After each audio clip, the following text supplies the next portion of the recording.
Son mari était favorable à l'unité des finances au départ. Et puis tout d'un coup, bim, il a tout arrêté. Cette histoire est un peu... Elle est très très délicate. Je vous invite à rester connecté jusqu'à la fin de cette histoire. Écoutez très bien l'histoire. Comment est-ce que tu l'as traité quand il a perdu son boulot? Et c'est lui, au départ, qui propose l'unité des finances. Il apporte tout son Il apporte salaire, tout. le gaieté de cœur et même les warap. Et même les à côté, les warap. Même quand tu reproches quelque chose à ta femme, les enfants vont quoi y voir. Mais mon cher frère, à un moment donné, il faut qu'on se dise la vérité. Tu ne peux pas perdre ton boulot en 2019. Tu es à la maison de 2019 à 2023. 2023. 4 années couché sur le canapé. Tu as froid. Ou bien les En hiver, pendant 4 hivers, tu es couché. Mais mon combi, elle va gérer la famille comment? Ma femme, mon enfant, et de quoi manger? Si ce n'était pas aller travailler dans les restaurants, ici là, on t'appelle, je me souviens un jour on m'appelait Barman. Trop d'hommes font ce genre de choses. Parce que j'ai des compétences, il y a des choses que je ne peux plus faire. Toi qui? Hello les amis, bienvenue sur notre page. Si tu passes nouvellement par ici, tu t'abonnes. Moi c'est Alexandra. Hein? Je suis ce soir avec Monsieur Chomba. Monsieur Chomba, c'est qui? Je sais pas, je vous ai montré l'entrée symbole net, l'entrée là. Qui a vécu là? Net au niveau des motos, là où il faisait la brouette. Qui a vécu là? Là où il faisait la brouette. Un brouettier. Il passait tout le temps à courir derrière ma mère, après elle, pour porter ses choses, venir tout laisser chez nous. J'ai tellement eu pitié de lui. C'est pour ça que vous me voyez ici chez lui aujourd'hui. Sinon, je serais peut-être quelque part coincé avec, je sais pas trop, un Jeff Bezos par là. Je sais pas un peu. Bonsoir à tous et bienvenue. Moi c'est Steve, c'est un plaisir de vous savoir aussi nombreux à chaque fois. Merci d'être là. Je suis ce soir avec Madame Choma. Madame Choma, c'est qui? Oh, moi aussi, c'est comme si j'ai oublié de vous montrer. Oh, le carrefour à Acacia. C'est parce que vous connaissez Acacia. Quand tu viens comme ça, le carrefour qui est ici là, il y a un endroit comme ça, elle vendait l'ail. Elle était placée là comme ça. Comme il n'y a pas de problème, il n'y a pas de mal à vendre là. Le problème, c'est l'odeur qu'il a chassé après. Tu avais ta go, tu vois l'ail. C'est quoi? C'est quoi? Ouais, que Seigneur. Bon les amis, je vous lis rapidement cette histoire que nous avons reçue en inbox d'une sœur. Bonjour à mon couple, j'ai une question. Je suis mariée depuis 9 bonnes années. À nos débuts, c'est mon mari qui travaillait et moi, vu que je devais le rejoindre dans la ville où il était, j'ai arrêté de travailler. À cette époque-là, mon mari apportait tout son salaire, même les à côté, qu'on mettait ensemble et on planifiait nos projets. Cela durant 2 ans et demi. Juste quelques temps après l'arrivée de notre fille, il perd le boulot. Nous sommes en juin 2019. Jusqu'en décembre 2023, Dieu fait grâce. En fait, nous sommes là de 2019 à 2023, il n'avait pas de boulot. Je signale que nous avons survécu que par la grâce de Dieu. J'ai vu comment mon mari ne pourra jamais se battre pour nous, moi et ses enfants. Il était transformé en paresseux. Un vrai, et c'était moi qui s'était levé pour la survie de la famille en faisant tout, pas selon les études faites, mais selon la survie. Médecin de formation, mais j'avais tout fait en tout cas pour avoir du pain sans mendier. Puis en 2020, monsieur fait venir ses parents malgré qu'il était en chômage et j'ai vu mon mari devenir un enfant tout d'un coup. J'avais souffert, vieilli, ce n'était pas facile. Dieu fait grâce, il trouve un emploi qui vient avec une opportunité d'affaires. N'ayant pas de capitaux, j'ai dû travailler dur pour nous créer un capital jusqu'à 20 000 $, partant de rien. Et en même temps, on continue notre projet de construction.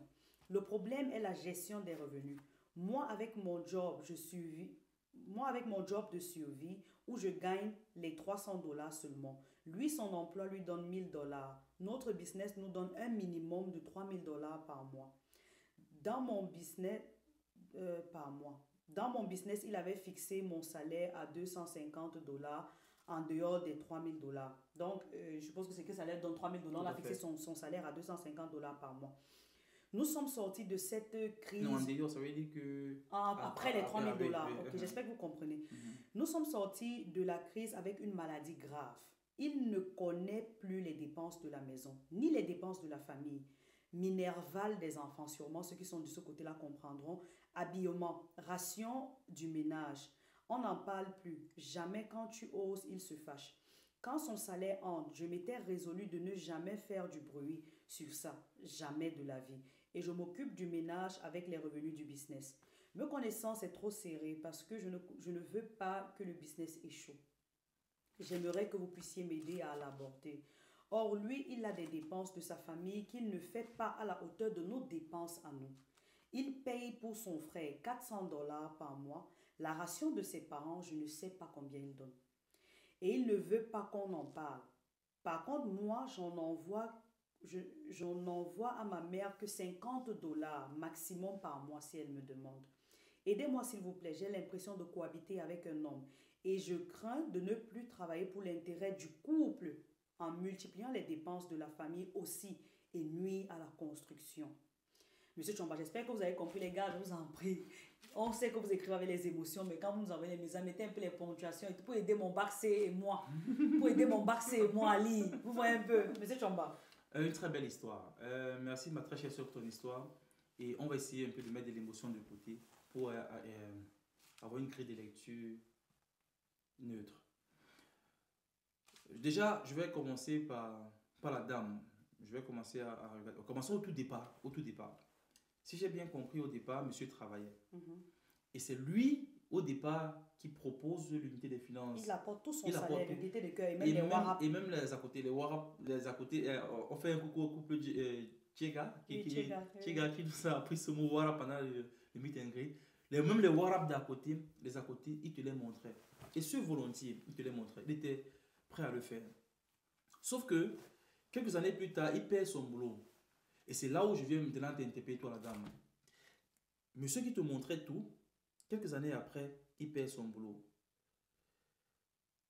Moi, je t'invite à te plonger un peu dans cette période-là. Quand il a perdu son boulot, comment était son traitement?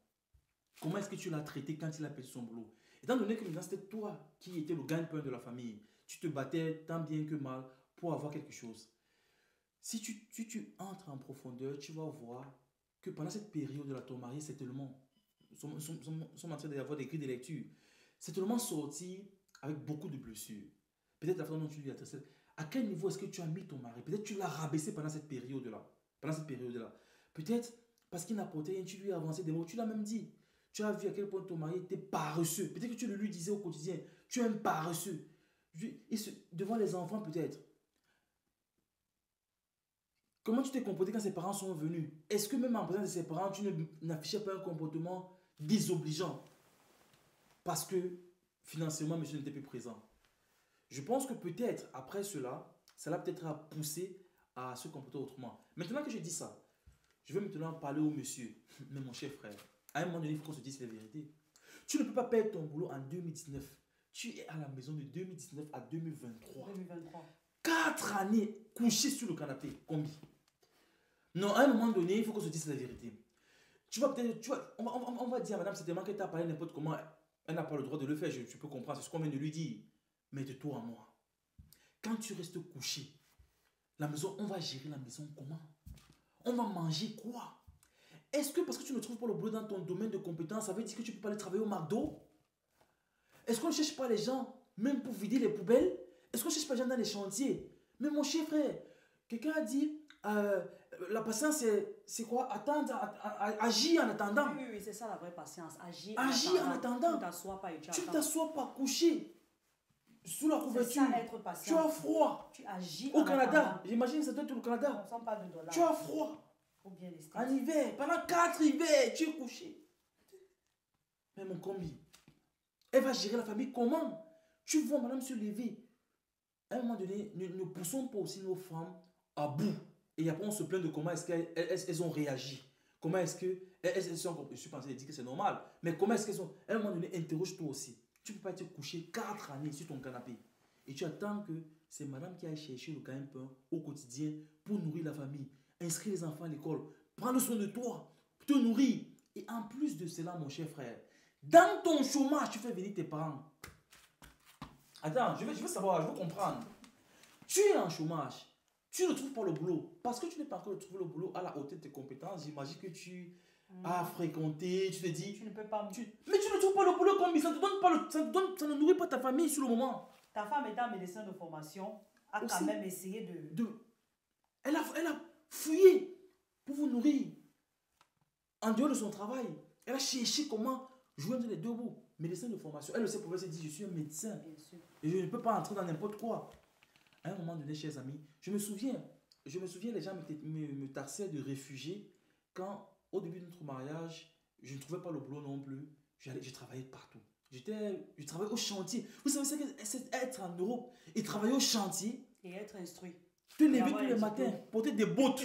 Vous connaissez comment ça se passe ici. L'étude de sécurité, c'est obligatoire. Tu portes les bottes. Tu vas travailler. C'est même tout le chantier. Comment on appelle ça? Dark Decker. Comment on dit même ça? Qui reste sur le toit. Les gens qui construisent le toit. Qui construisent les toits. Vous savez que le charpentier, c'est pas. Mon ami, on a grandi dans des environnements où on ne gère pas avec la hauteur. Du jour au lendemain, tu es sur le toit d'un immeuble. Tu es sur le toit d'un immeuble parce que je voulais gérer la charpente. Mais ça devait nourrir ma famille. Il fallait que le soir, je sois capable de rentrer avec quelque chose pour qu'on mange. En attendant que, dans mon domaine de commerce, que ça marche. Je ne veux pas rester croisé en me disant, non, j'ai fréquenté, je ne veux pas travailler. Je finis le travail de charpentier, je me retrouve à ferrovier. Dieu sait combien j'ai évité à me faire brûler les mains là-bas. Parce que je ne m'y connaissais pas. Mais il fallait trouver de quoi manger. Il fallait que ma femme, mon enfant, aient de quoi manger. Si ce n'était pas aller travailler dans les restaurants, ici, là, on t'appelle. Je me souviens un jour, on m'appelait barman.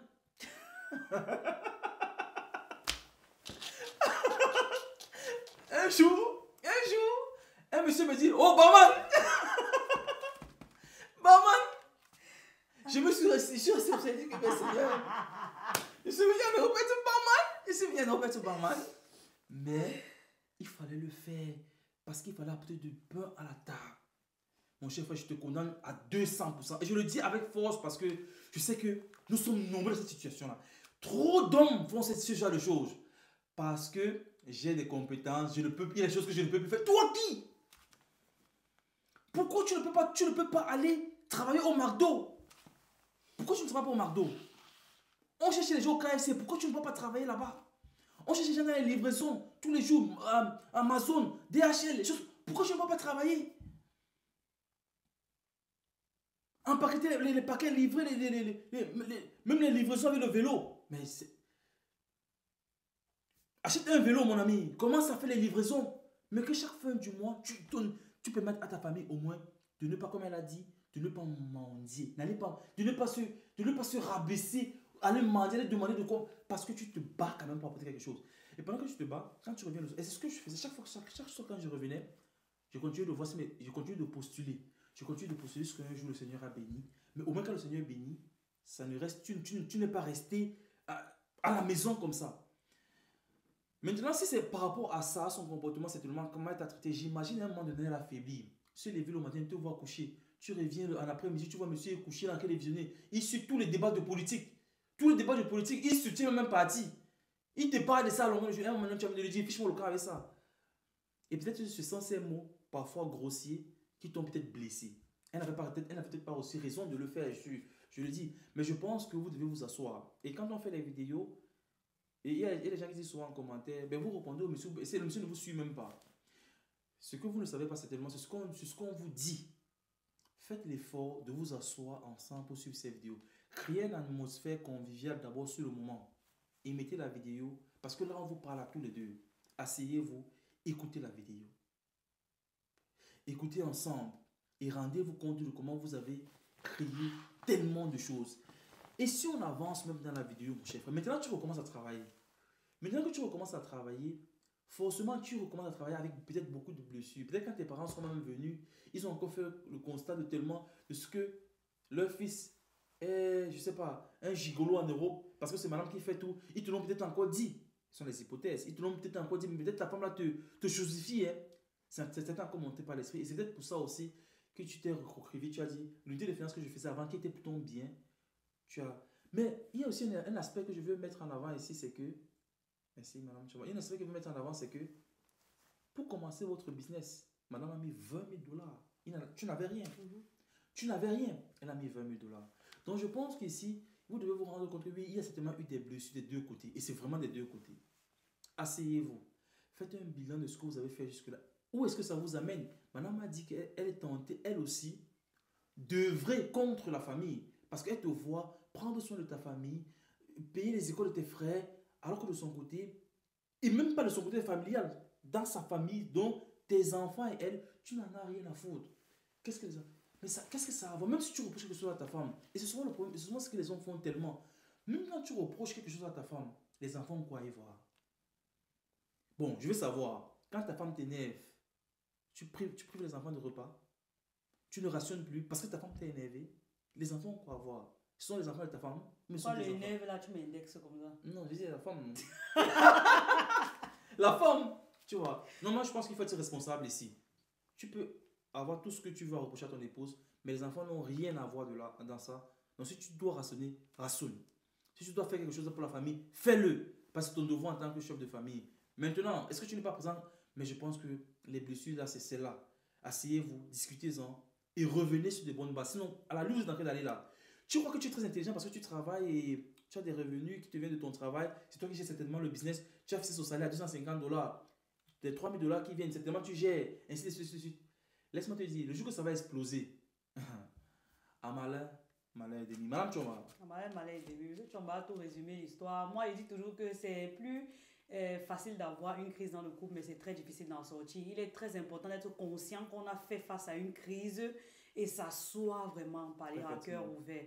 Et vous savez, quand on fait des vidéos comme ça, c'est une forme de je dirais, mini accompagnement aussi pour vous. Il est très important de se faire écouter par un autre couple. C'est pourquoi, comme M. Chomba disait, écoutez nos vidéos ensemble. Quand vous avez envoyé une vidéo comme ça, là, prenez le temps quand vous avez un bon moment avec votre conjoint ou bien votre conjointe, ça dépend souvent de qui envoie le message.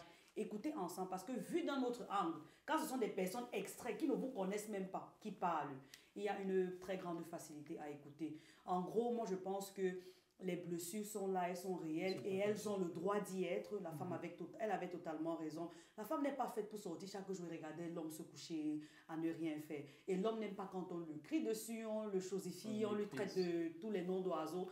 Tout le monde a sa part de responsabilité là-dedans. Maintenant, essayez de construire votre famille parce que ce que tu fais là, $400 à ton frère, sache que ton frère va construire sa famille. Ce n'est pas un problème d'envoyer l'argent à sa femme. Ce n'est pas un problème. Ne nous méprenez pas, mais il faut être organisé parce que là, tu as des enfants que tu as mis au monde qui comptent essentiellement sur toi.